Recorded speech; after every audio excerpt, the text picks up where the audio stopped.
लगी न करोड़ रुपया लागी न लाख हो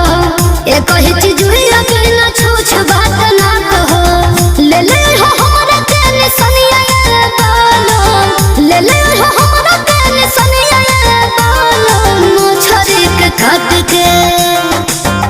हरे मछरी के काट के न दुनिया ये बालो मछरी के काट के न दुनिया ये बालो मछरी के काट के